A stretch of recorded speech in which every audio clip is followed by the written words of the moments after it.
I am your main connection to the switchboard of souls. I'm the magic man.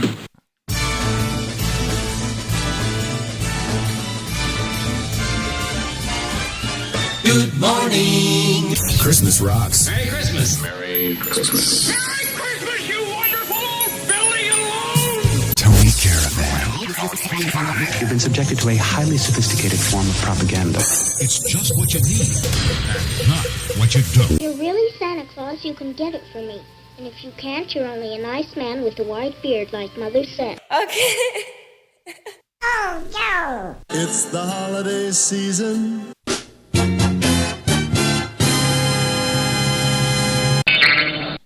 That's got to be the longest one yet. Longest intro yet. They basically just put everything in a row. The old iTunes, if you put a check mark in front of the audio file, it will play continuously. If you deselect it, it'll skip that song. And there's this really weird thing that, like, say for this one, I was doing this before. Those of you who've seen this show before. This is insane. Okay, now if I check that one and put that on loop, listen to what happens. This is insane. This is insane. This is insane. This is insane. This is insane. And that does bear repeating. Out of curiosity today, my CPU's way up for just jump down slightly. I was going to say for no known reason. It's like a classic Dan Rather line once I had recalled. I'd written it down before the days of the internet. Not the days of the internet, but before the days of this kind of thing when I was doing this. I had watched a broadcast, and I used to keep like a journal. I was just in between lives, literally. And the end, after doing a report on some, I don't know, bank robber or somebody who did some kind of thing, right? Some crime committer report. When the news used to just be stuff like that. Or actually when they used to actually report crimes, put it that way. And right before breaking for commercial, Dan Rather said, and his face was painted silver for no known reason. Cut to commercial. And his face was painted silver for no known reason. I just thought that was like one of the most ridiculous things I've ever heard. Speaking of ridiculous things I've ever heard, by the way, I guess if you came to the show, you came because of that fat face. There, I don't know. I give up. No use having vanity. I just took that shot right before I came on the show. I don't have the special lighting and stuff to make myself look a certain way or whatever. I really don't care anymore. Anyway, I used to, but I don't. It's like the scruffy beard and stuff. In any event, so I saw this Mayo Clinic thing, and it was like a reason. It was only 3 minutes long, so I figure, okay. The same reason nobody watches this show is because they see like hour and a half, 2 hours long. They go, I'm not going to watch that. That's too long. They won't even check it out. And if they do check it out, they get this ridiculous. The beginnings of my show are usually insane, and I don't get into like the real topics till about an hour into them. So it's my own fault for for this stuff, right? I'm a victim of myself, my own foolhardiness or, stupidity, basically. I call myself stupid. Be that as it may, so it was a 3-minute video, and it was this Mayo guy saying, was going to tell you why you should get the thing. And I'm curious about that. I want to hear, everything about everything. Right? Because, it's like there's so many stories and so much stuff going on out there. The more informed you are about anything, the better, right? Plain and simple. It's like I say, even if I'm just searching for a statistic or something, when it comes to the internet or anything, it's like you can go to 12 sources and get 12 different things. And that's very disconcerting. And it remains that way. And it's very, so it's troubling. But anyway, so I'm open to anybody who may have some new information or a different angle to this whole thing that I haven't heard. Okay. So the guy's talking, and he did have a different angle. That was the thing. Except, excuse me, this is the Mayo Clinic now. And the angle he had, it was troubling. He uses an example, tetanus, like a tetanus shot. And the idea is, he goes, well, we never tried to eradicate tetanus because it's in the ground and blah, blah, blah. But, but the thing about it is, you get a tetanus shot. But if I've happened to me when at different times, I've been, after years of, like I stepped on a nail, right?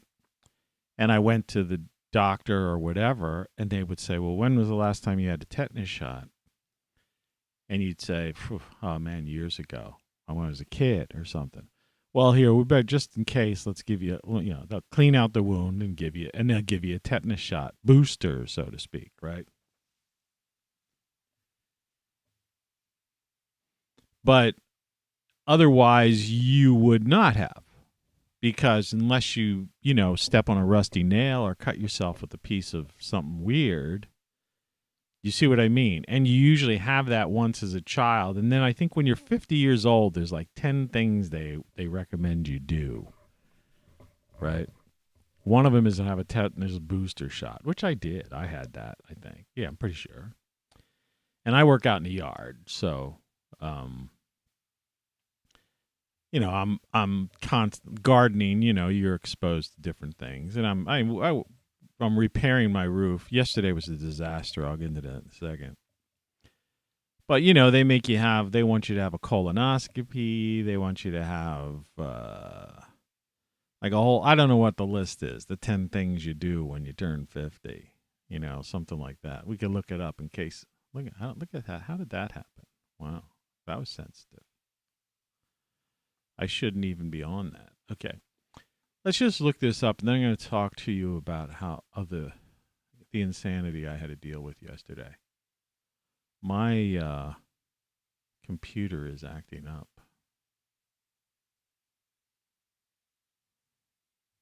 Yeah. So let's go to medical things when turning 50. Okay, I'll take you along, like I say, take you along for the ride. Blood pressure check, blood work, colorectal cancer screening, immunization, skin and mold check, joint care assessment, vision exam. Here's 7 medical tests.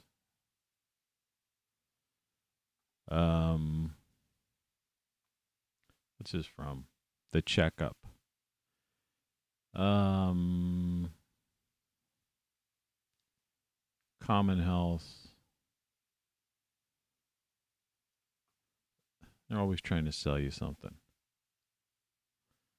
Well, I get all these things all immunizations, tetanus vaccine or booster, right? Vision exam. I definitely need that. I can't see. These glasses I have. I mean, I just, there's no way. Anyway, you get the idea there. So if you're somebody who's turning 50 or something like that, that's what you need to do. And for some reason we froze up before, but I think we're okay now. It just seems that the computer, for some reason, despite the fact that I could feel the fan, I have an extra USB fan behind my little Mac here, and I could feel the cooler air coming through. It seems like it's temperamental today for some reason. Anyway, it's 4:45 a.m. Sunday, December, the 19th of December. The title of this show is Sunday Freeform Christmas Week. And I said in the, I did the opening chat, welcome to the machine. Coffee tastes pretty good today.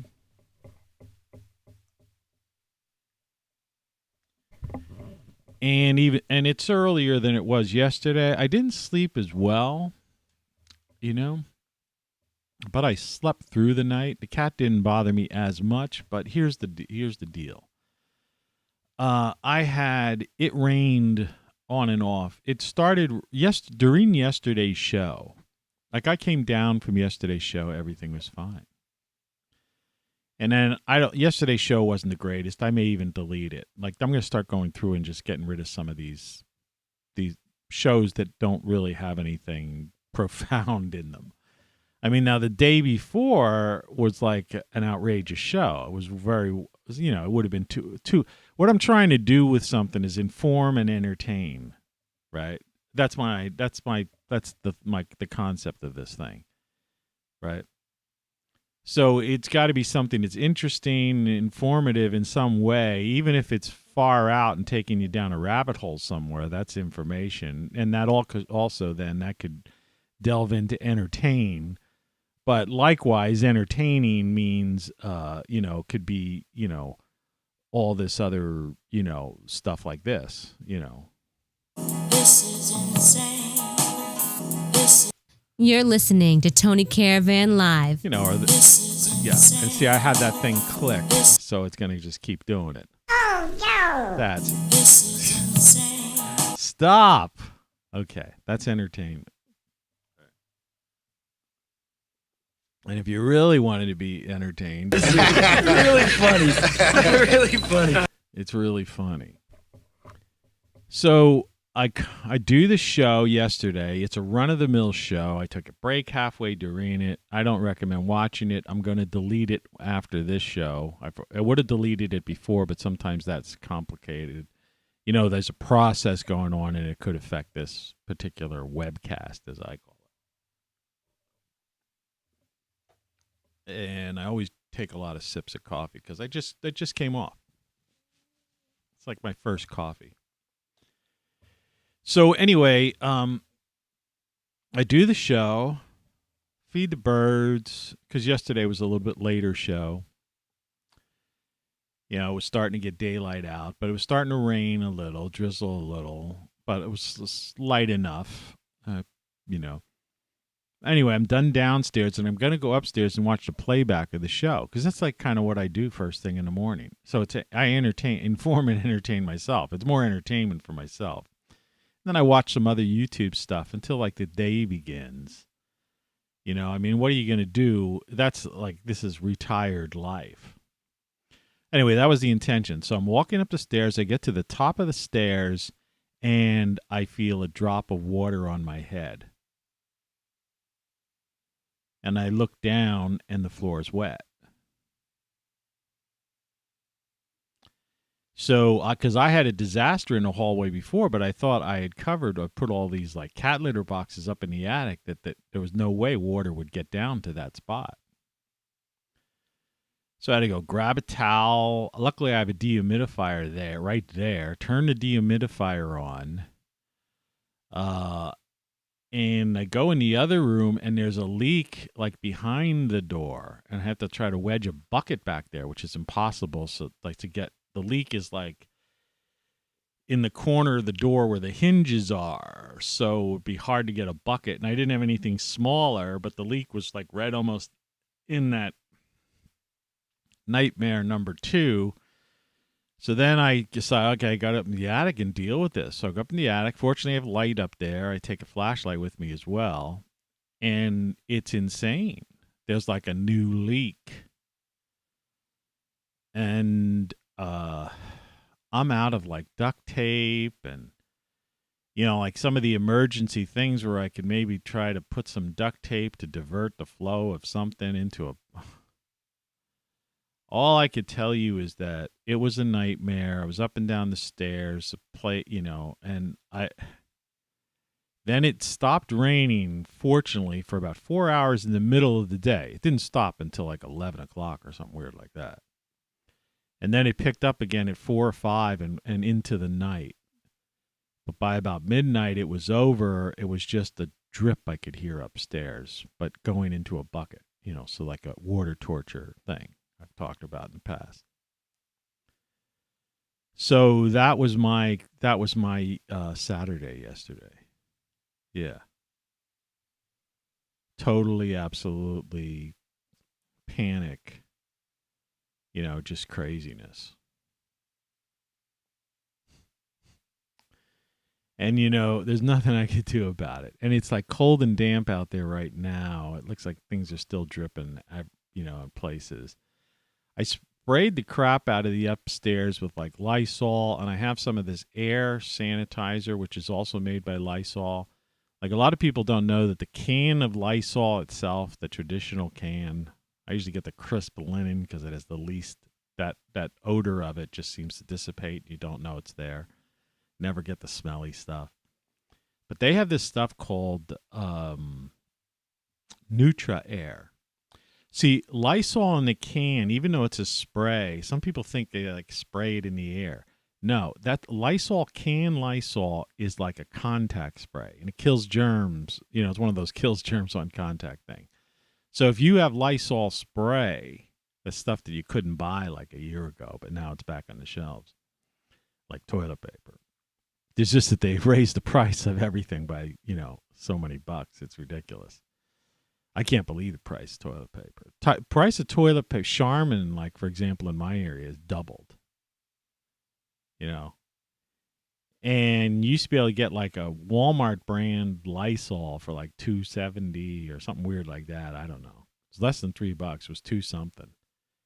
And now it's like $4.7. It's doubled. There's certain, they talk about inflation. It's not inflation, man. It's like doubled. If you think about it. It's like the price of gas in some areas. It's like doubled what it was really like a year and a half ago or something like that. So that's not inflation. That's like hyperinflation, super inflation, whatever you want to call it.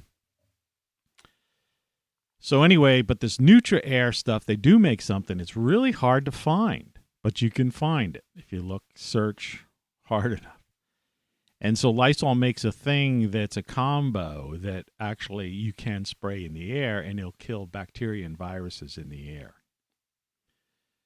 So I sprayed some of that in the air, and had the dehumidifier on. I have that fan thing, which I showed you how to make one on a show. You take a filter that you'd put on an HVAC system, one of those, it's not like a HEPA filter, it's just like a filter, but it's fine enough that it captures bacteria and virus type of stuff. So you're going to get mold and stuff, anything mold or mildewy things. Though this time of year, even with the heat on, and even though it rained all day yesterday, I have a humidity gauge in my bedroom and on the dehumidifier itself. And the humidity was below 40, or, where it was wet, it was like in the 40s or so. But in my bedroom, it was like 29, 30 something or whatever. I mean, you can't have mold, mildew, things like that. They just can't even live at that. That's like actually, people usually have humidifiers on when it's that low. So that was a good thing. So things were drying quick. And so I'm spraying this stuff just as doubly to clean and sterilize and filter the air. But that's what I did for the better part of the day yesterday. Was up and down the attic trying to, and then later on, the one leak in the hallway, I think I may have gotten, I may have done something that seemed to catch that. I don't know. But that didn't seem to. I had a towel there overnight and it was dry this morning. But the leak behind the door, that leaked. So I have a dehumidifier on, I think, right now, or something going on up there. I forget what I did. The cat's up there, and it's like I sprayed all this Lysol before I came down, because that's what I do for the show. And it's like, so it's up there smelling that stuff in, and what am I going to do? I can't lock it out. You know? Because I have the doors already closed, but I have cat doors on my doors because that's just the way it is, you know, because it gets to keep the heat or the AC or whatever in my bedroom and various rooms. I've always put cat doors underneath it. It's my house. It's one of the first things I do. Well, that was the first thing I do when I moved in. I had my jigsaw out and I cut a hole and put a piece of this like rubbery material on both sides so that the cat could just, it keeps the door thing closed. But it's a makeshift cat door. How to make it, it's a cat door for, I don't know, $2 or something, whatever. I mean, you could put a piece of cloth there and, or scrap something you have laying around. So it's like free cat doors. But I have 3. I have one from this room to the next room because I used to close this door when I used to do a lot of drinking in the bar, which is in the kitchen, next room over. I would smoke a cigar and stuff when I would drink. And so I'd like keep this door closed, but the cat could come in here and hang out here if it wanted to, look out the window and whatever. And then in my both rooms up, my front bedroom, I used to sleep in the front bedroom, but it was too noisy because that faced the street. And it was also a bigger room, so I needed besides my radiator, I had like an extra one of those oil, those electric heaters with the oil thing in it. So my electric bill in the wintertime was higher. And I had an AC in there, and that room was too big, so it was I'd have to run that AC, in July and stuff. A lot in August. So I moved to the back room, and during none of this time had I had any problems with the roof. So it's like, okay. And then I set up this back room as this custom cool fucking space. And then depression set in. And then within the year or something like that, then I started to get some. We had a couple of really bad windstorms, and I guess it knocked off some ceiling tiles and things like that. And I actually was laying in bed. This is a couple of years ago. I've been dealing with this for like a couple of years now. Because the cost of a new roof, they want like $20,000. It's a ripoff. You can't find anybody that just go up there like in the old days, like a roofer guy. Because I've done it at different. I've been in many a building over the years. And have some guy go up there with a thing of tar and some shingles and, rip up some old stuff, even rip up a piece of plywood if it was bad, replace a piece of plywood, slap down some tar, and then nail on some, that tar paper. Sometimes they would put that stuff down. Or a can of the liquidy tar type of stuff and hammer on some shingles or stuff like that. And fixes like that may not have lasted long. You might get 5 years out of it or something. But it didn't cost that much. At best you'd pay the guy anywhere from $300 to $1,000 depending on the size of the patch he was fixing. But not 20. Not you call now, they go, no, we don't do patching anymore. We can give you a metal roof for $20,000. We don't do shingles on those things. And my roof's too high for me to do it. I mean, the guy I found a guy who said he was going to try to do it, but he didn't have his ladder wasn't big enough to get up there. So anyway, that's the story. So by no means am I out of the woods. The long-term forecast, there's a couple of days this week where it's supposed to be sunny and 45, and I'm hoping that I could go up in the attic at around 10:30, 11 in the morning. It's going to be, the sun's going to be beating on the outside of the roof. And I could try to do some patching. Like Monday is actually the day I'm planning to do it. It's also garbage day. So I'll take a big garbage can up there. And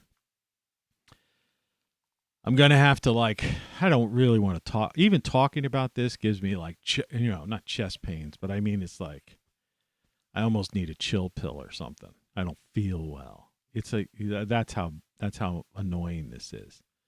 Currently, it's 34 degrees outside. It's going to be 32 degrees before sunrise. Sunrise doesn't come till 7:33 a.m. today. 7:33. And the shortest day is 2 days away from the shortest day. So that's why. 7:30. Right? Think about that. Daylight. Anyway, from there it starts getting slowly brighter. But, that's not going to change drastically until end of January, February, where we'll be in 7, 6 something, whatever. Which is fine with me. I don't mind dark mornings. That's why the lighting here is so weird. Because there's all I've got is the lights of the computers. I don't have any showbiz lights like people do, I watched some old shows and I used to turn on a room light. It was just weird. It just seemed strange. This is a little, and plus with the Christmas lights and all those things behind me, this is a little more, festive. Though the face on this thing, me staring at you, the title card there I made. What a face. See, when I look at this face here and that face, and to think that picture there, it seems like I have a fatter face, more or less, I don't know. That was made, literally taken moments before I went on the air this morning. That's weird. So the takeaway is, and in the midst of all that, I ordered something from Instacart. Because I got this thing that said, you have a $20 coupon to redeem it. Don't forget to redeem your $20 coupon. And so I figured, okay, I'll order $40 worth of crap. Use this $20 coupon, Instacart, deliver from Aldi. I needed some things like bottled spring case of spring water, stuff I don't want to carry, transport. And Aldi has a few unique things, just fill a few holes here and there. Get some extra paper towels because it was raining, and I knew I was going to be drying up all kinds of things and stuff, and doing some caulk. I had some caulk some areas up, and just anyway, to make a long story longer. They never gave me the $20 discount, so I ended up spending $40-some for this delivery of stuff that I could have done without. So that was another little thing, and so then it seemed to have get everything stabilized, and I just watched a couple episodes of that Witcher series that's on, is it Netflix or Amazon Prime? It's one or the other. And that's what I did. And then I eventually went to sleep. But I woke up around midnight and it was trouble to get back to sleep. So I had the voice assistant put on some of this Liquid Mind music. And eventually I got back to sleep. But I woke up at 3 something. But I didn't roll out of bed until close to 4, quarter to 4. Freshened myself up. Here I am. I've got my holiday shirt. All this stuff goes in the washer today with those towels and stuff that I did for the leaks. But what I was trying to say is that it's not supposed to, but you can't trust weather forecasts anymore, which is really another disconcerting, troubling thing. Because even years ago, you could fairly trust. You couldn't trust it to the point of where you could bank on it. But usually, if they said, take an umbrella out to work today, yeah, there was a good chance it might have rained. It was a good idea to take an umbrella with you. Or if they said this coming weekend, it's probably going to be storming, rainy or something, or it's going to be clear, chances are it was nice. It's not to say that 100% of the time they were accurate. But nowadays, the weather seems to turn on a dime. Like they don't know what the hell they're doing. Either they don't know what they're doing, or the weather is just, they can't tell it. And I think it has something to do with if you keep up about this magnetic field thing, the Earth's magnetic field is weakening, seriously weakening. And the poles, we might be on the verge of a pole flip, and look into the South Atlantic magnetic anomaly, right? But anyway, it's saying, what I'm looking at, the forecast for my area, that there's shouldn't be any rain over the next 5 days. But my main goal is that tomorrow, it's supposed to be sunny tomorrow and 45, which means dry. And so I'm hoping today things will semi-dry out, and by late morning tomorrow, I can get up in my attic and kind of attack some of these areas. I got to get a tape measure to measure the areas on the second floor where the leaks were coming. I have to measure from up in the attic area where the roof thing is leaking, and try to find the exact spot and see if I can't put something there to stop it. But we've been getting a lot of winds. That's what I was starting to say before. And it's windier. And, like I've often said, that has nothing to do with CO2 or anything. It's like, it's the spinning of the earth, solar winds, the Earth's magnetic field, weakening, and all of these kinds of things. These are like, some of this stuff is cyclical. Some of this stuff is because of the sun. Some of it is because of, like I say, this magnetic thing. I mean, it's weird stuff. Things that happen, axial tilt and precession over long stretches of time, But whatever the case may be, it's not because of a trace gas. And even if it was, that's not an answer. The answer is things are screwed up. And we've been getting like gusts of wind, some here in an area that shouldn't be getting gusts of wind 50, 60 miles per hour. And you saw all that stuff that happened last week, in Kentucky and 6 states and different places like that. Other places that just only made their local news, but it's happening all over the place. So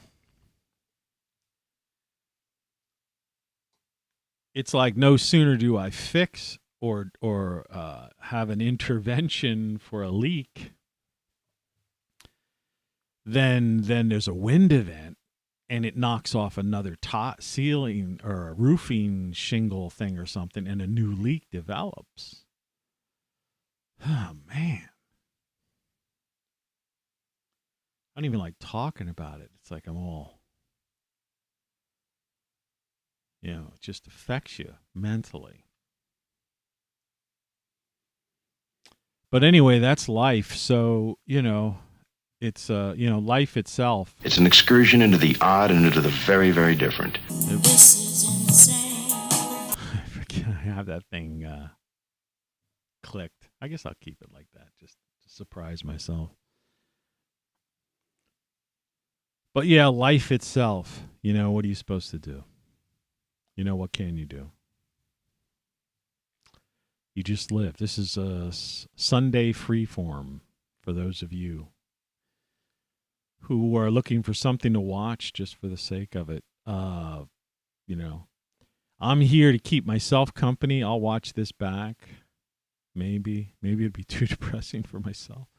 No, I'll watch it back, I guess. Maybe we'll get into some discussion here. We'll see where things go. Freeform. I usually hit on something.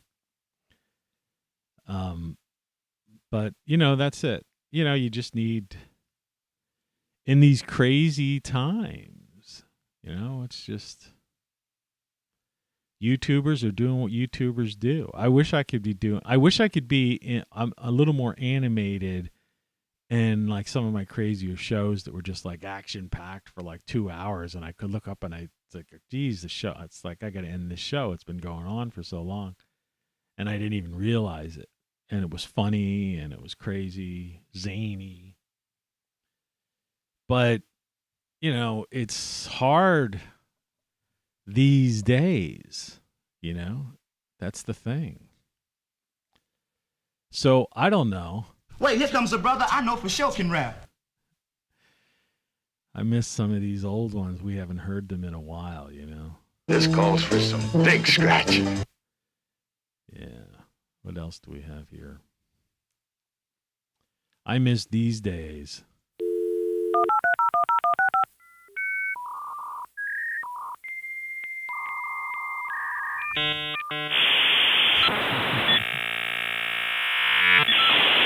You know, there was something about that despite the fact that dial-up was so slow and frustrating, it forced us to, well, me as a guy who was building websites and doing this kind of thing, even doing audio broadcasts at the very least,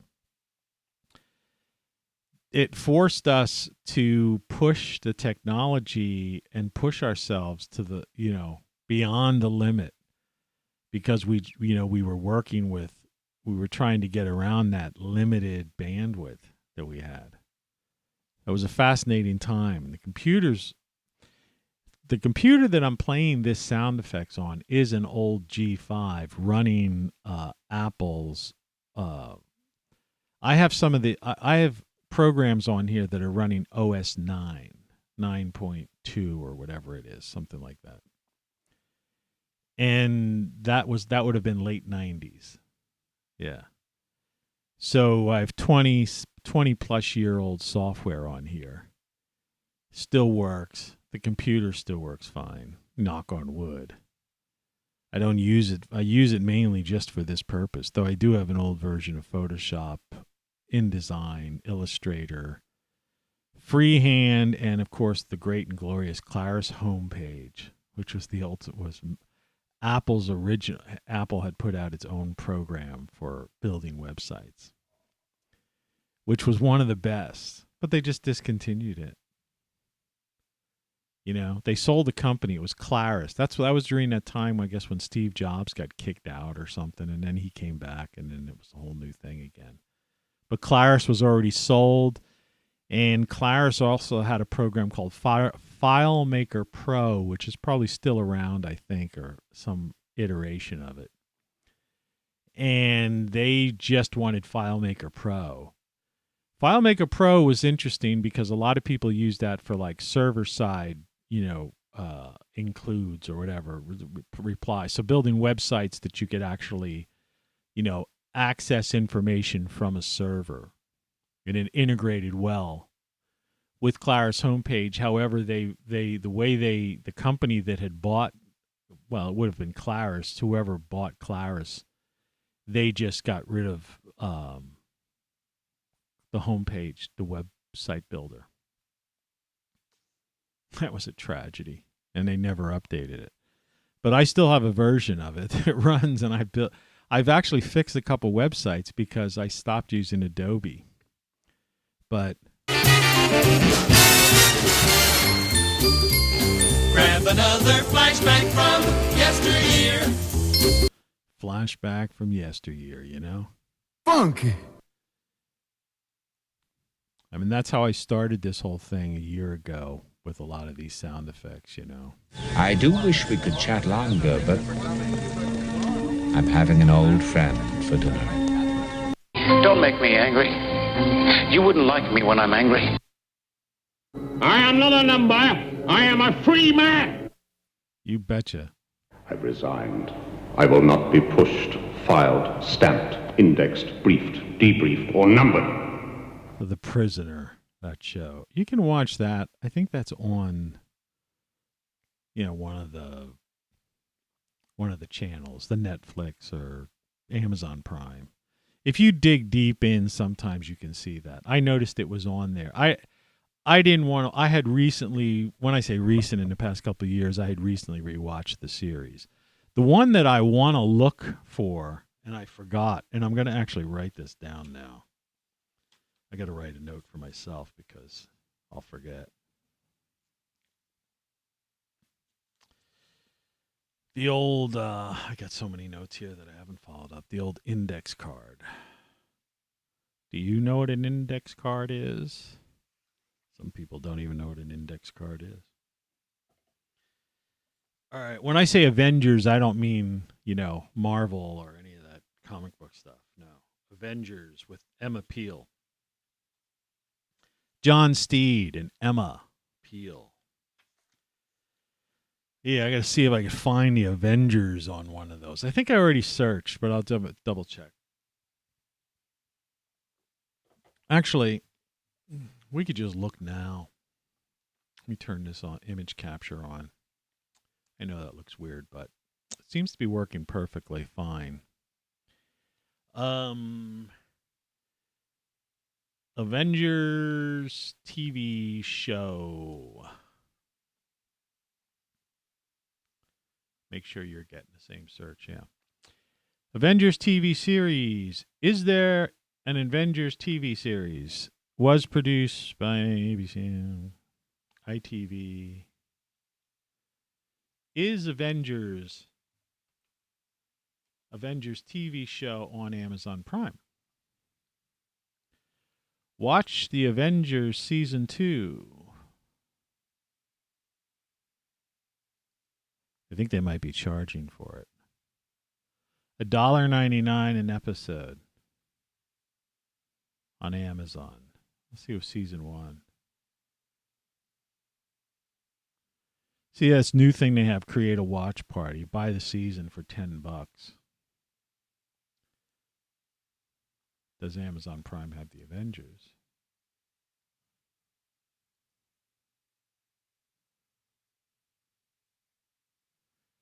If they have it,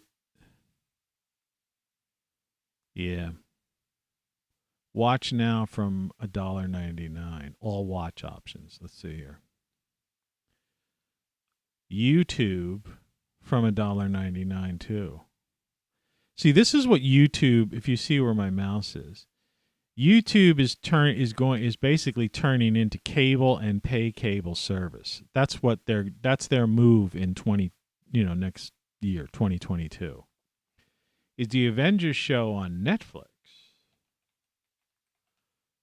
Oh. I mistyped that. The Avengers DVD Netflix. That doesn't make sense. Where to watch episode streaming? BritBox has it.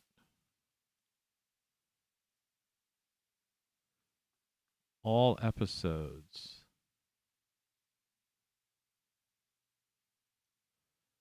I don't know what the deal is with that.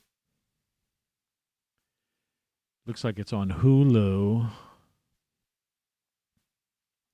Watch Avengers CV1. See, I was thinking that maybe Season 1 they might have free. 30-day free service. Watch on Hulu. 30-day free trial. $6.99 a month starting price. Full HD quality. That's the event. Watch the Avengers Season 1.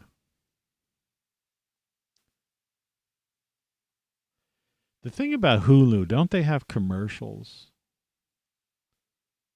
Let's see. Let's ask a question. We can.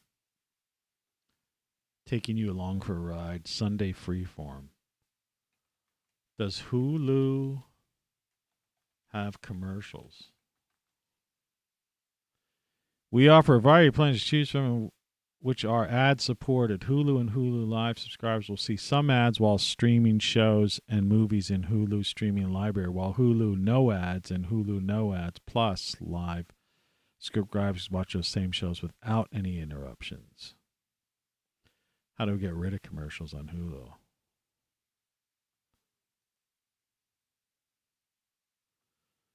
Let's see what they say here. How to remove commercials from your Hulu account. blah, blah, blah, blah, blah, blah. Basically, comes down to choice. There we go. Today's best Hulu Plus live TV ad. $6.99 a month. View deal. Oh, they want you to pay $12.99 a month for no ads. That sucks. That's enough of that.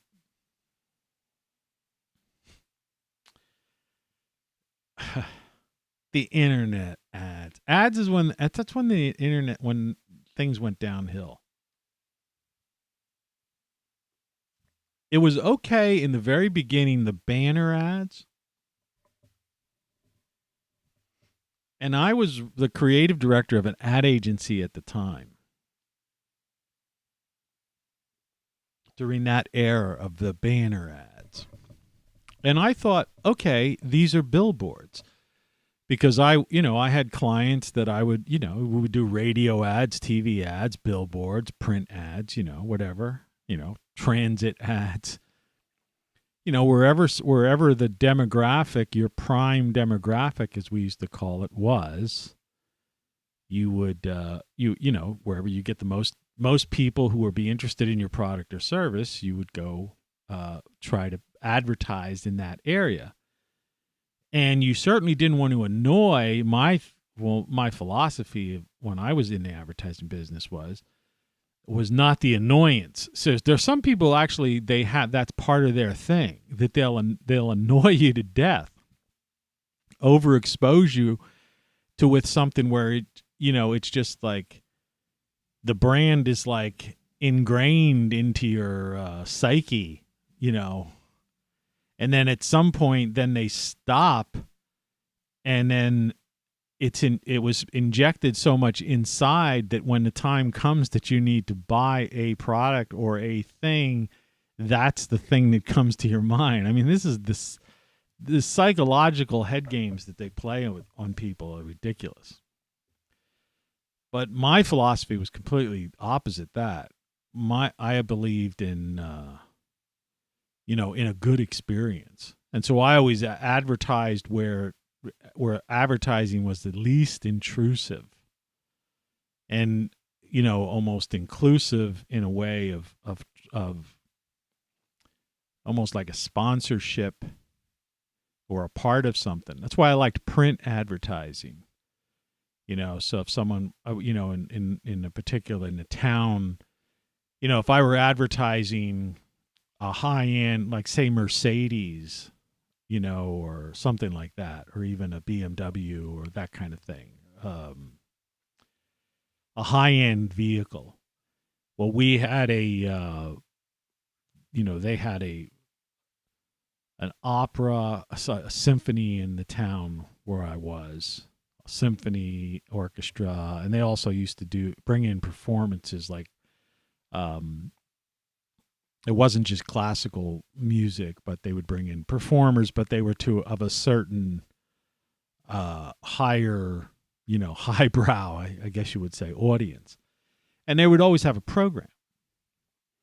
So if I were advertising, a Lexus or a BMW or a Mercedes or something like that, I would put that advertisement on the back cover or the inside front cover of the program. Because I know that there's a good percentage of that audience, that was their demographic. And that would be the same if I had a very high upscale restaurant, right? And so I would have, after the show, stop by, bookbinders or something. You know what I mean? And so it was not intrusive. It was a program. It was very, this glossy thing. Wasn't in your face, and usually the advertisements were made to be were a level of sophistication and not, And I would prefer that. The same as sponsoring something on a classical music station or a jazz that they used to have. It was a jazz station. Different things like that.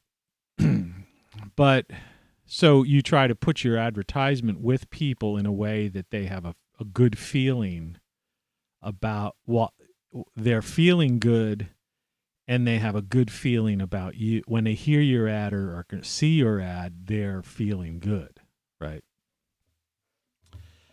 I like to give advertising tips to people because there's so many people today, the way advertisements are done. But I was talking about the idea of the initial banner ads that appeared on the internet in the 90s. And I always considered them as billboards. And I used to put a lot of my clients, if you had a website, obviously the banner could link to it, click here for more information. But unlike a lot of people who, people would have these flashy things, clickbait. That's where clickbait really began. It was like the whole insanity of it all. I just did one of those. Really funny. Half hiccup, whatever the heck it was, I don't know. Okay. Yeah. But so I was against that. And when that started to come in, that annoyed me. And then the next thing was pop-ups, and then that was the death of the internet. And then it got all out of control. But I like the billboard, so I used to basically, I didn't even care. I had clients who didn't even have a website. And I would, there were certain clients I would say, look, don't get people, you don't need a website or some crazy thing. All you need, all the internet really is a brochure online. The average business just needs a brochure online. Yeah, everybody's getting on the internet now, and you want to be on there. So if someone searches for you, before search was like, controlled and manipulated, right? And pay to play type of thing. When search was genuine, so if you looked for Joe's Garage, or fix, radiator repair in Anytown, USA, then, the three, garages that fixed radiators would pop up on the search thing, and it was up to you to decide which one you wanted. But I would tell people, I would say, look, don't listen to these people trying to sell you some ridiculous website that everything has to have about us, this, that, like there was the same menu. It's to this day with templates, right, on websites. Everything's a template now. It's like we used to build things from scratch. I've talked about some of the most fantastical websites I've built. From like for sign language people that started out with signing to just crazy stuff, and they were great, custom designed for the account, for the product, the service, whatever. But I would tell most people, I would say, well, look, you just have a small business. All you want to do is let people know you're there. And so what you want to do is put a billboard, right? Because the internet is way cheaper than buying a billboard, which in those days, depending on the location, would anywhere be from in the hundreds of dollars a month to the thousands, right? Depends on your location. That's what billboards is. And print advertising was the same way. The back cover or the inside front cover, page 3 of the magazine was always the most expensive ad because that's what people will see, whether they page through the thing or not. TV ads, the very beginning, or like the cliffhanger ad at the end of something they are going to be more higher priced, or at least they should be than they were. Then some ad just buried in between where someone's probably just going to go in the kitchen and make a sandwich or go to the bathroom. But anyway, I used to push people, a basic person, into just a billboard. And I would say, it's a banner. Put a banner there and just tell your story all inclusive. What you do. Don't use this clickbait, or don't worry about animation, flashing things, and all that kind of stuff. And if you have a website, great. They could click on it and go there, and then they could see your building, your phone number, your address, a bullet list of the products and whatever your products or services that you offer, whatever. And you could in time expand that if need be. Some people didn't need to, right? If you were a dentist, I don't know, you talk about teeth, my nightmare. But, you probably just needed like one page, just to, a nice, pleasant, sterile type picture of the doctor or doctors, right? And some kind of thing about, whatever, I'm talking about. But I mean, the ad would be, would be a banner. And it really annoyed me that, I was like one of the only guys pushing that. I mean, in the initial days, that's what it was. A banner were billboards.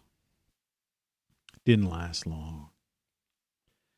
So then everything became, that's when Google like jumped in and it was like paid search, AdWords and all this kind of stuff. And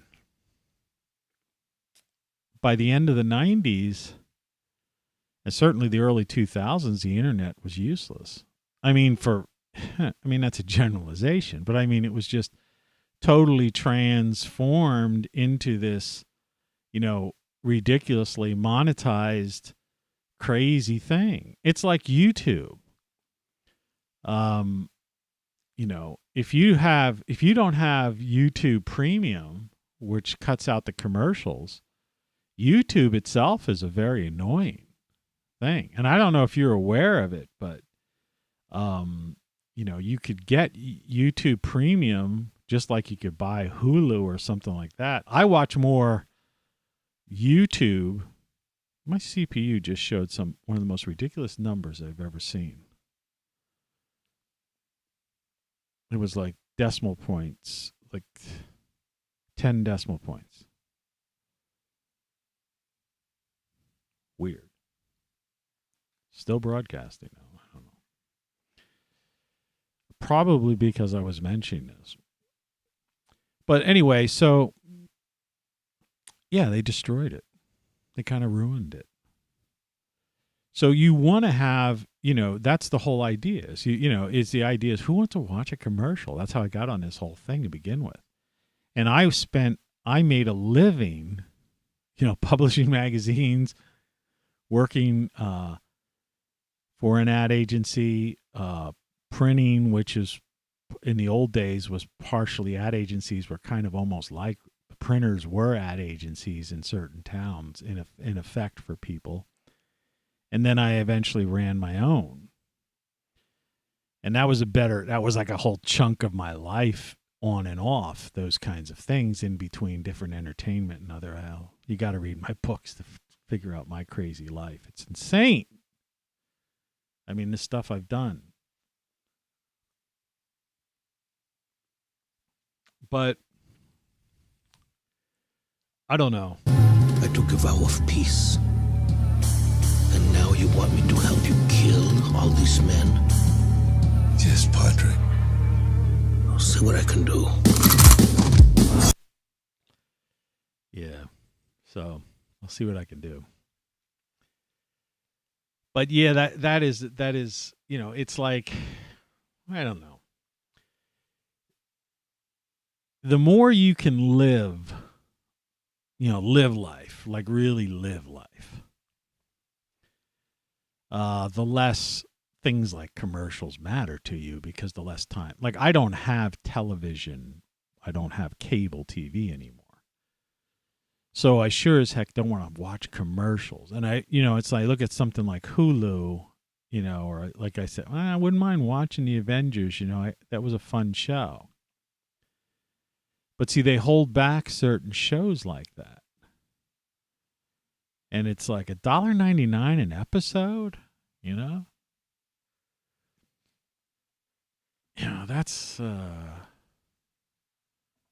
that's too much. You see, some people say, oh, that's nothing. Oh, yeah, it is. I mean, then they got 7 seasons. You're talking about spending hundreds of dollars. to watch an old black and white TV show from the 60s. And that's just one show, right? And then it's done. You don't own it or anything like that, so you can never go back to it. And you're stuck in a year. You binge what you get. You get one of these subscription services. Some of them you could go month to month now, though. That's at least nicer. I don't know how long that's going to be. But I was pleasantly surprised because I had like an HBO Max subscription for a month because I wanted to binge watch a series. What was it? I forget. I'm not going to tax my brain this early in the morning. 5:35 a.m. Eastern Time. 19 December. Closing in on the Christmas. This is Christmas week, I guess. And technically the 12 days of Christmas begin on Christmas. You know that song, On the First Day of Christmas. So this thing's going to continue. So I guess we'll keep the background stuff up for the 12 days of Christmas. And then after that, we'll be, who knows what's going to happen next year, you know? But it's like, I don't know. I'm certainly busy. I guess I was getting into living life. You know, we'll transition this in since this is like Freeform. You know, you go through stages in your life, and for me, my face is a little itchy. It's going to be red there where I'm scratching.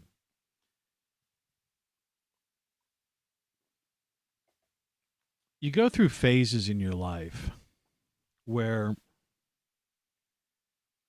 you just exist. You know, I mean, like, you know, when you're in school, you're in school. So you're not thinking much beyond that, your friends, what's going on that weekend or, you know, summer vacation, holiday vacation, whatever. But, you know, then you get a job, and then, you know, depending on whether or not the job is some wage slave or grind or something you're doing in between something, or you're just doing it because you have to pay the bills, as opposed to doing a job you like. I was lucky enough that I rarely had any job I hated. And the only time I ever had a job that I didn't like would have been when I was very young, where I would have taken a job for the sole purpose of working there for a set amount of time to just get some money to do a thing, you know, and travel or to do some, you know, whatever. Otherwise, most of my jobs weren't jobs. It was my life. My life was a job. So I just woke up and I was me, and that, you know, and that's the best way to be. And if, you know, people who are younger, they should really think that way.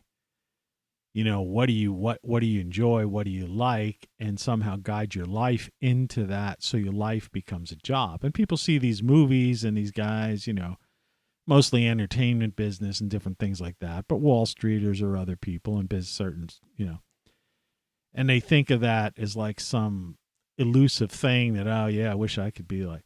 And it's like, no, it's not really that difficult. It's the idea of you just have to know what, you know, you have to be so self-confident in knowing what you can do, what you want to do, you know, what your strengths are, and then just seek that out. And right now, there's so many jobs available for people.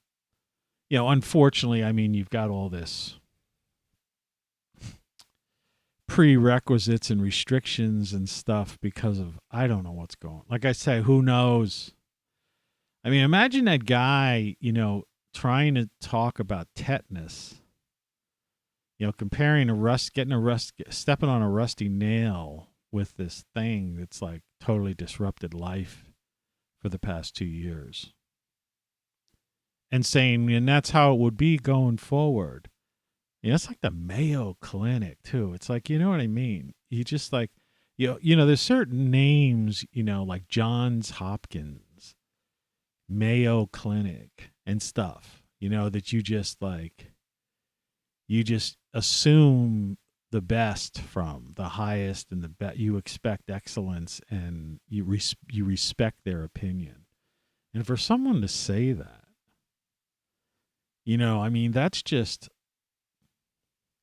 that's off the wall. That was really an off the wall statement to make. That's a real apples and oranges type of thing.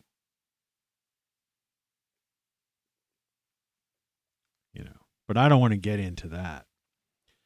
But I realize that it's harder for people because of that disruption. That's what I was saying before about glasses. I wear these weird glasses, so you look at my face here.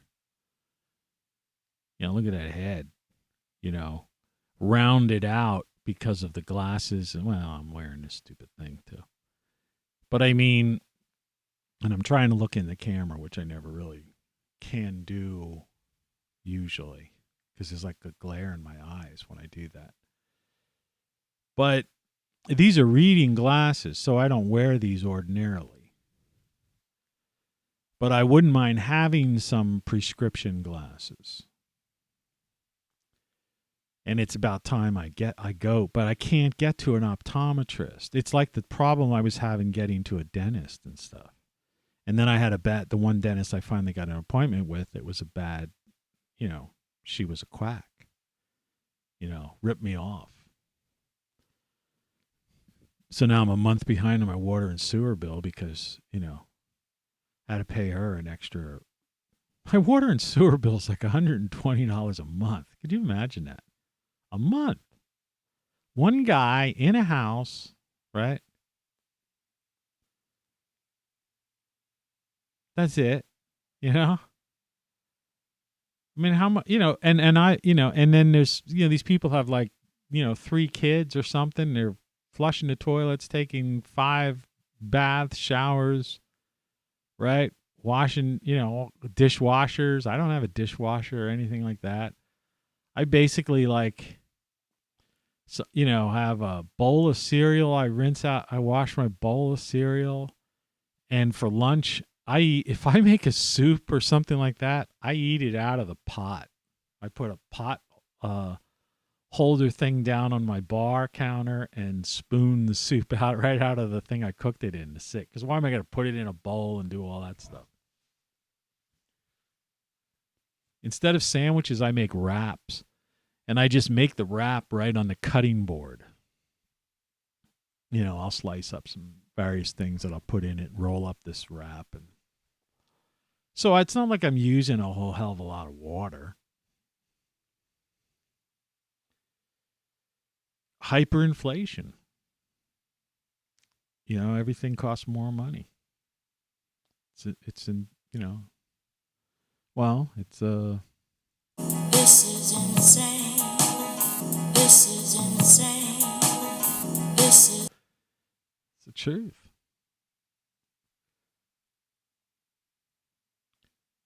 But you just got to keep on keeping on. And you just got to find, and then, I've got a problem with the roof and leaks and a nightmare. Yesterday was a nightmare. I don't know for sure if tomorrow I'll be able to solve this problem. I might have to open up more of this attic wall type of thing to try to get to the heart of this area. It's a nightmare. But it's life, and then hopefully we'll get through the winter, and then it'll be gardening season, and then I'll be back, and at least I have those 3 or 4 months where I can just lay in my lounge chair and soak up the vitamin D, listen to some music, relax in the sun, and, feel healthy, and grow some really good tasting tomatoes and, lettuce, chard, kale. I like that kind of stuff. So I make myself these fresh salads and stuff like that. Even squash, I had a few decent squash this year. I just haven't been having good squash yields lately, but I've been getting some. But I like putting squash into making some kind of like stew with squash or something, and some other veggies. But I've grown my own carrots, ate them this year. I grow my own potatoes. Pretty much the whole thing. Beans. I've made soups and stews and things where every ingredient, right, including the parsley, sage, rosemary, thyme, basil. I grow all that stuff fresh. I'm growing basil in my porch right now and closet. It's real slow growing. It's funny, in the summertime it grows like crazy, but it's growing like really slow there. So I don't understand that exactly. I mean, I literally had bushes of basil or oregano. Like, it just took over a section of my yard. But in here, it's like just really growing slow. And I'm not sure I understand why. I was expecting that, that I have a lot of it, and I'd be just putting fresh oregano into I was making pastas for a while. I'm trying to cut down on pasta for a while because I think that's why I put on like a little bit of weight. And when I gain weight, it's like you gain it on your face. It's like if I lose 5 pounds, someone say, "Man, did you lose weight?" It's like, well, yeah. Well, actually, I did. I lost like 5 pounds. It must have been it's like I'm a chipmunk. It's like on the face primarily. It's another weird thing, right? So, yeah, you just got to find, it's like you go through these phases in life. That's how I started talking on this babble, and I might as well finish it in that regard. Yeah, the stages in life, from, your mindset from when you're young to as you go through, different jobs or different whatever, and relationships, whether or not you get married or just have girlfriends or, whatever your relationship is. People have kids, families, and then as you age and stuff and you have some health problems, then you get through that. And it's just these, it's like, in some regards, some people call it the struggle of life. For other people, they just have a really good attitude towards it, and that's the best you could do is try to be positive through it and just get, and like not let it get you down.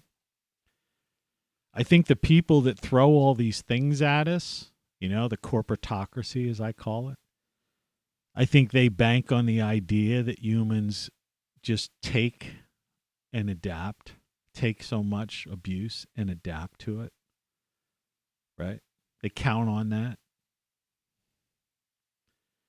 You think about it. How it's like, you just, because they know there's nothing, they know they're in charge, the ruling elite, and they flaunt it. And for some reason, there's always seems to be a major percentage of people that are being taken advantage of by these elitists, but somehow they just look up to them, Google-eyed, and kind of worship them. And they don't realize they're the people that are making their lives miserable, and it's a life of struggle. I never understood that, I never understood that. Like why the poor people would vote for people that would basically make their lives worse off,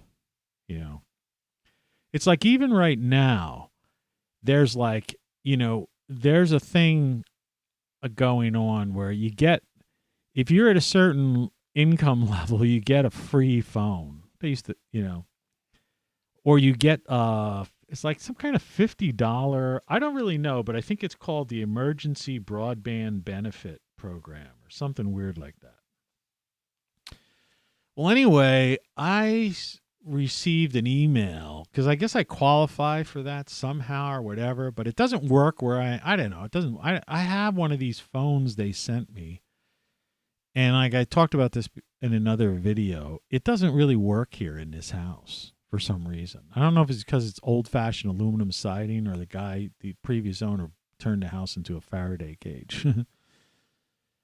Whatever the case may be, I somehow received an email or some kind of correspondence. Maybe it was something in the mail.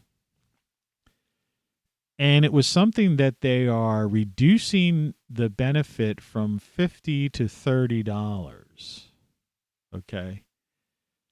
So what I think was that people were getting free. It was free phoning, because it was data. People use data and text and all that stuff, video. I don't use any of that stuff. I mean, I have a smartphone. I have it connected to Wi-Fi. It's a whole total different thing. It's my old iPhone I used to have years ago at Verizon. It still works, kind of. Sometimes I have to restart it to get the most updated, if I'm using it to check my email or something. But they're going to take it down from $50 to $30, which probably means people are going to probably have to pay out of pocket. And this is a prime example of you've got an administration in there that's spending all this money and saying they're doing things for the poor or the whatever. And they're underhandedly the media won't report this kind of stuff, right? So they're secretly kind of just come March, I think it takes effect. It's already passed or whatever. People are going to start finding that they don't have, they can't use this data or this hotspot service or their phone. They might, if they want to, they won't be able to make a phone call halfway through the month or something. They will have used up their allowance or something.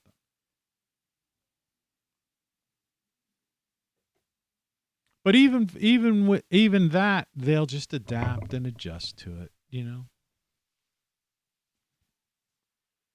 And they'll still vote, for they'll listen to these people that make these, statements. I'm going to do this. We're going to do this. We'll bring people together. And then what do? Is they just separate, make people to try to divide people and stuff. And that's why I don't like politics anymore and don't really talk too much about it other than I just did in a critical way. Because I criticize the whole system because it's all the same.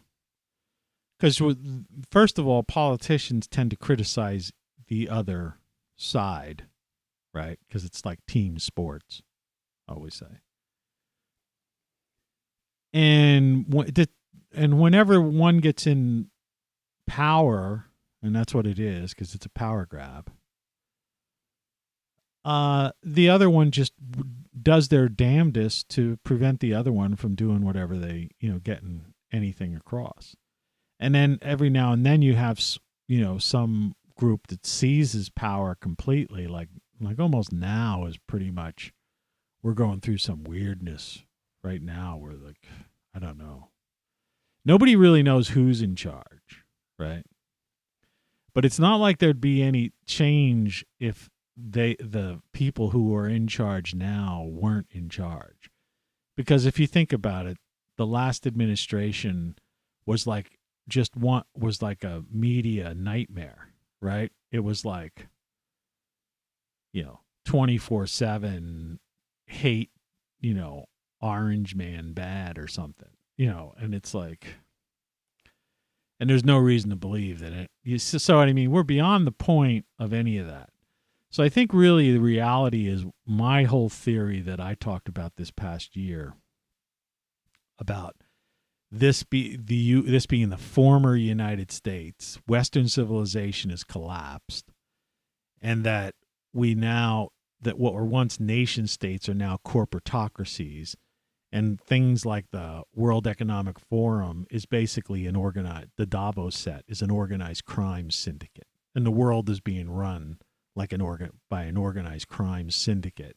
And the nation states are these various little corporatocracies, like little gang chapters or something. I mean, that's literally the way it is. I mean, let's face it. But there's just so many people, since there's almost 8 billion people on the planet right now, that, you don't see it. It's not totally apparent because there's still things going on, the remnants of when life was normal, so to speak. You see? So, there are people still doing things that seem, well, I don't know, that guy's like, so that a lot of people don't see that we're living in dystopia because they don't see the big picture. And that's okay. That's TV shows and movies and stuff. That's not real life. And so it's like that idea of a frog. I mean, it's a horrible thing. But it's the idea that, this idea of the frog in the water, that they gradually turn the heat up and the frog doesn't jump out, but it ends up getting cooked eventually or something. And that's what's going on right now, that your rights, your life, you are being restricted, manipulated, controlled. Your kids are being, messed with. They're conditioned and indoctrinated. And it's gradual. And it's been happening over decades. And so a lot of people just don't see it. And I'm still here talking. So people say, well, you talk about the First Amendment, you're out there. And it's like, yeah, but, if I decided to, there's a few things I could give an opinion on right now that would basically like shut this thing, down. So no, that's what I'm saying. You're working within the confines. You're walking on eggshells. You're basically treading water in many regards. And eventually, like I know YouTube and Google, they've been sending out emails last month about some major changes to their terms of service in January and stuff. So I have a feeling that pretty much next year is going to be a transformation, year. And there are some breakthroughs and stuff going through in science and medicine, but I'm really wondering if these, big pharma, like the corporatocracy, big tech, big data, the military contractors and big ag and all that stuff are going to allow, technology to come out, because there's all kinds of very interesting stuff being developed. If you read, like I say, we're still at a point now where you can watch certain things or you could read certain peer-reviewed papers, right? I mean, some of them you have to actually pay for. But, I mean, you can actually read scientific journals and stuff like that, medical journals. You can get access to that stuff right now. And if you do, you'll see that there's, been a lot of breakthroughs over the past decade or so. And that this coming year, there's an awful lot of stuff supposedly coming out. An accidental. I was watching something yesterday where somebody doing research in to kill a certain bacteria had found that this, whatever they were doing, they were cancer cells that they had in the lab, and it had killed all of the cancer cells. And so now, now they're re-examining this whole experiment because they think they may have found something that, can kill, something that can kill most, not all, but majority of cancer cells, and and could be targeted. But the question is, when you have a multi-billion dollar, if not trillion-dollar cancer industry, just like you have a multi-billion dollar big pharma, right, tied into that too, it's like, people don't want to understand or want to believe that these people would hold back, these findings. But they do. I mean, you have to look at it this way. How many people are that, corporations are in business, the whole purpose of a corporation is to make a profit. I mean, that's their purpose, or to serve their the stockholders, whatever the interests of the shareholders are. I mean, if it was a nonprofit, there's still a mission statement and a purpose, and it's serving the, the board of directors or whatever. But in general, big pharma, those type of companies are in business to make a profit for people who own the stock. Now, if you were in business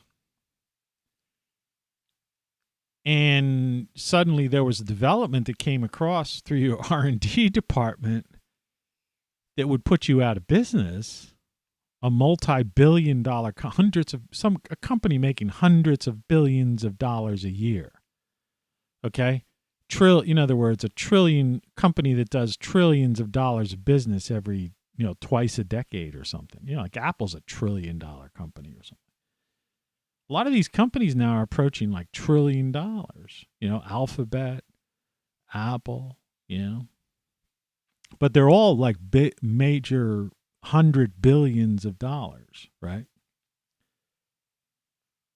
Well, do you think that the board of directors are going to sit there and say, well, this stuff, if we release this out, that's, we'll have to end, that's the end of our company. And sometimes you used to hear it. You don't hear it so much anymore, but people talk about the loss of jobs by putting a certain industry out of business. Sometimes you would hear that, particularly like in the fossil fuel industry. They used to say that a lot, but it's all industries. So advancement, and then they say, well, we'll retrain people to do something. But what I'm trying to get at is that we don't know what advancements have been made. And when I think back to the way I started this conversation, when I was talking about, back in the day when it was like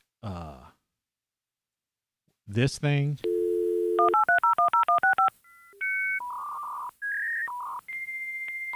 how that pushed us, all the geeks, all the people who were like designing things, it just pushed us to the max to come up, to innovate and to figure out things, and how fast the technology was just grew until we created this great thing. And then suddenly the corporatocracy got its claws and tentacles and just grabbed and took and seized control of it.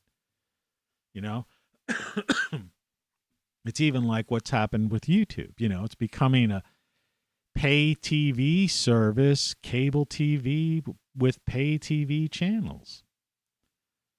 Right? But see, like I was saying before, you still have the remnants, and there's still people like me talking, and that Nerve Gorilla guy I was showing you, and Tattoo, and other people doing stuff. But it's just a matter of time before, people like us are pushed out or we're gone, and there's not going to be a replacement for this. Right? You're not going to find some, something to replace this show, for example. When I'm done, I'm done. Right? You're not going to hear stories about somebody that, did all these adventures and stuff that I did because the current generation is restricted from doing those. Right? Nobody's going to tell you a story about when they went down the shore and the drinking age was 18 or 19, right? Because it hasn't been, right? So those stories will never be told, and those adventures will never be had. And you'll never have, those places and that lifestyle, right? It's just like anything, Woodstock isn't going to happen. You're not going to have a summer of love again. You know what I mean? These things are impossible. They just, so when it's done, it's done. That's what I tell people. It's done, it's done. And this is the, so naturally through just attrition, as they call it, and then a combination of that and tightening terms of service and restrictions, this will eventually just become, this is replacing cable TV. This is what this is. This is what YouTube is going to be. because cable TV has failed and is no longer making the money. So that's why they're moving over here. And that's why there's the news and all the major, what they used to call the mainstream media, is like dominating on here. And the sad part about it is people who support various political factions of these mainstream media, which people used to call legacy media, which should have long been out of business, they've kept them alive, and they've allowed them to encroach on what was our space here. You know, the freedom space, where the company was able to make money, people were able to be monetized, and that, you know, so this thing was justified.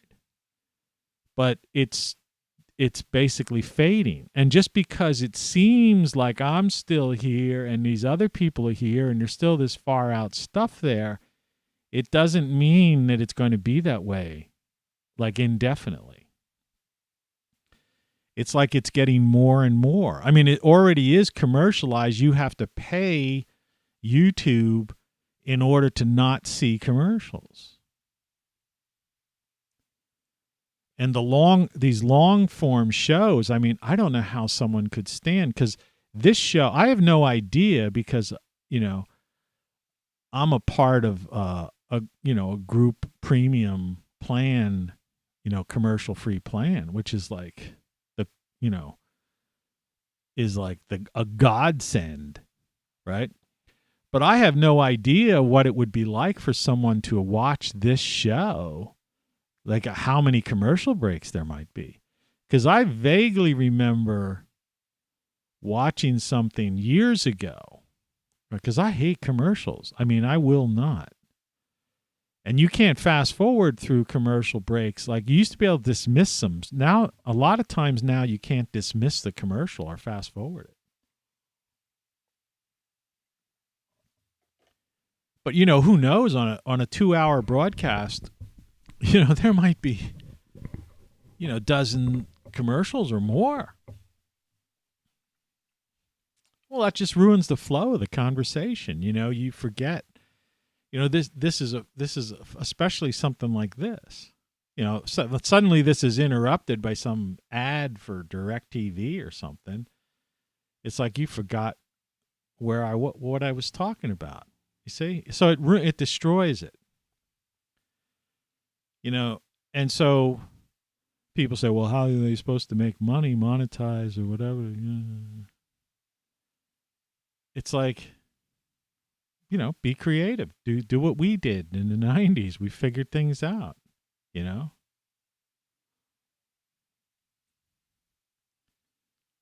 So, I don't know, right?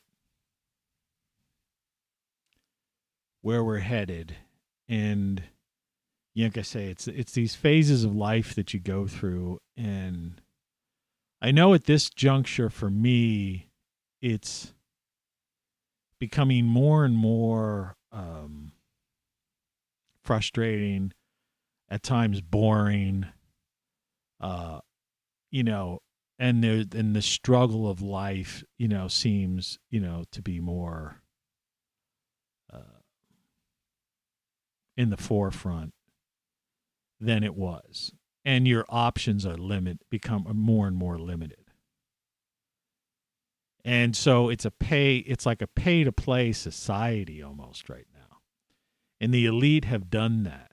And that's why I use that term wage slavery, because I think, you know, some people take that as like as if I'm just talking about somebody who's like working a, you know, weird factory job or some kind of, you know, busboy or dishwasher, right?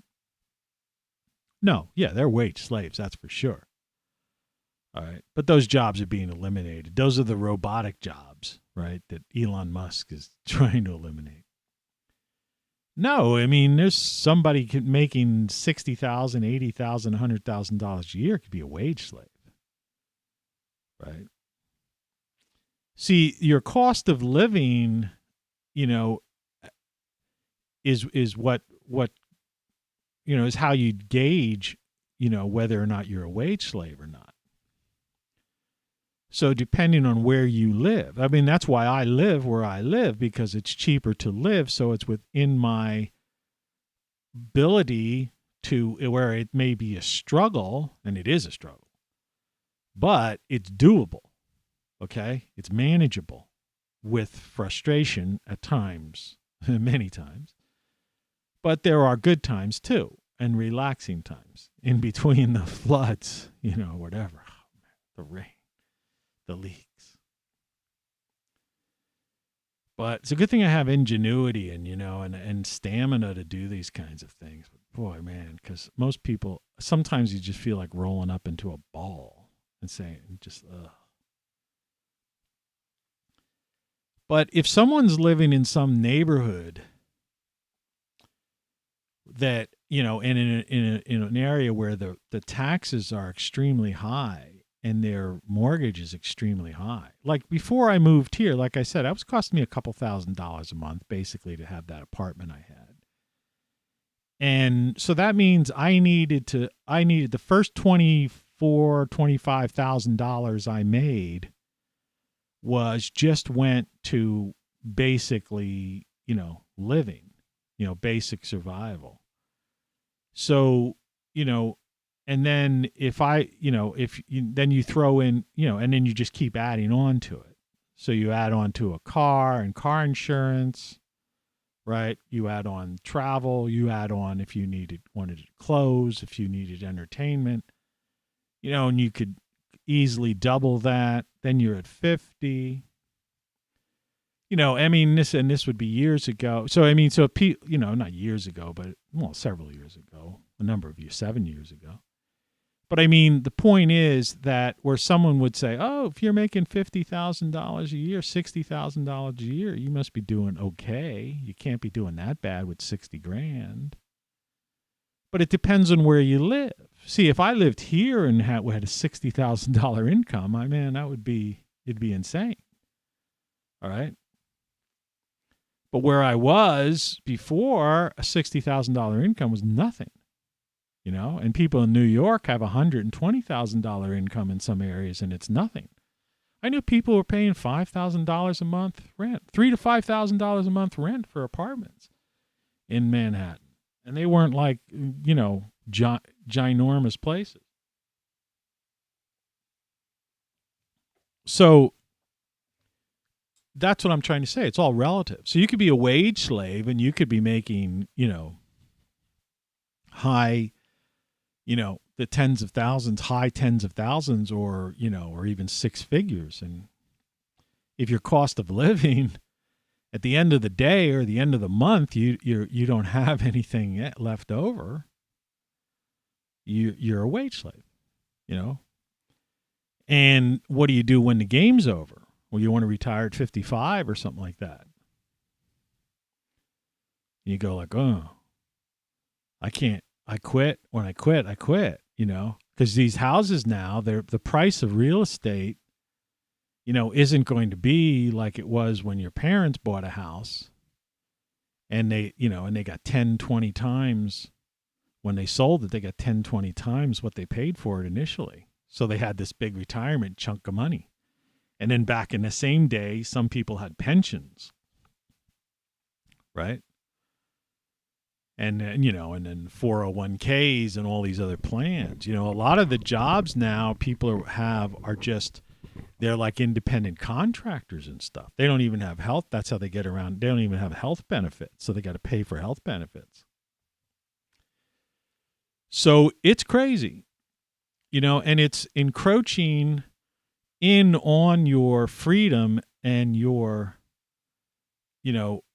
mobility and everything else, your rights, but a lot of people just don't see it happening because it's like, it's the slow creep, right?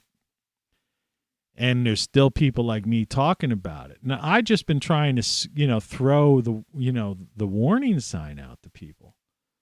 But as you could see from the viewership of my shows, people don't want to hear about it. So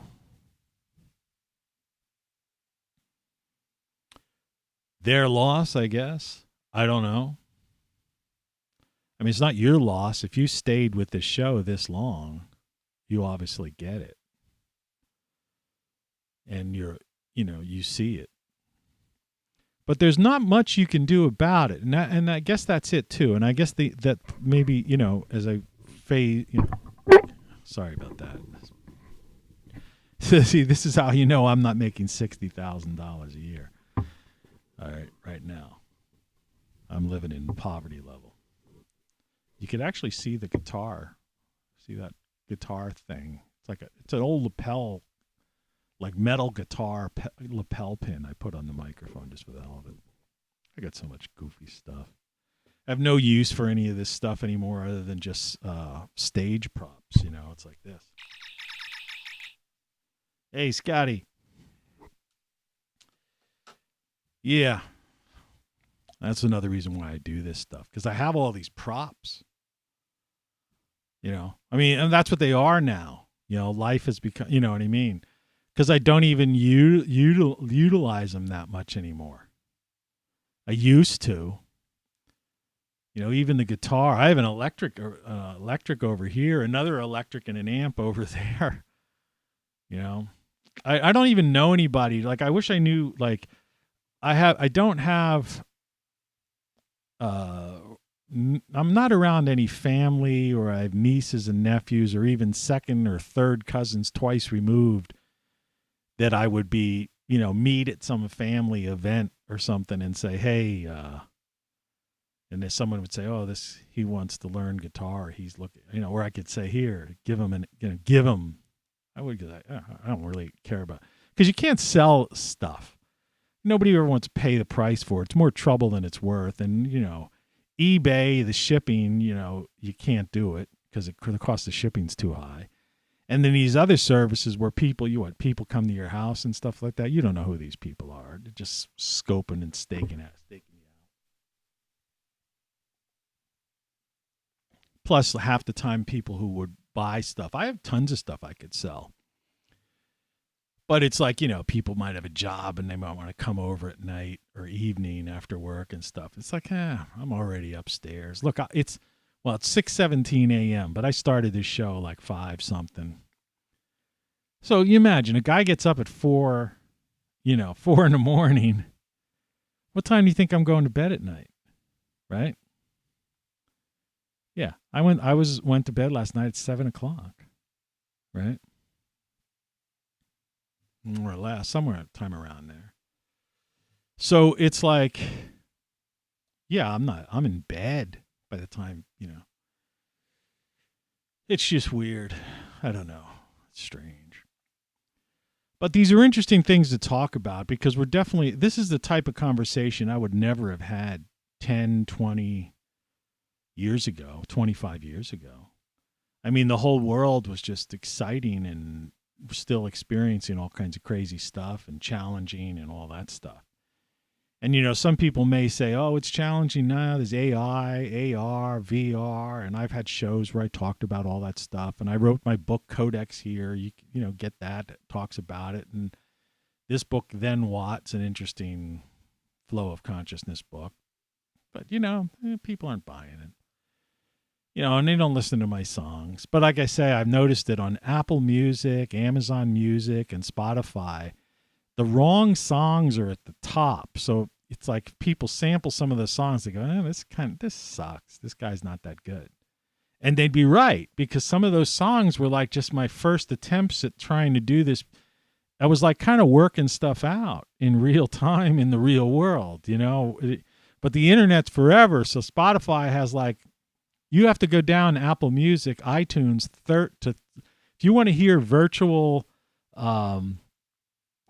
Cage, which is one of my better songs. If you want to hear that tune, you literally have to go down to the 30th track, right? Well, nobody's going to click 30 times. They're going to click a top couple and go, that sucks, or I don't know, that's not my kind of thing. And so you got to go down like 30. And that's the same with like the searches on YouTube and stuff. Like I say, to find the good stuff, who's got the time? So I don't blame in that regard. It's just, you're a victim of circumstances and the way things happen. So I guess I'm as much to blame as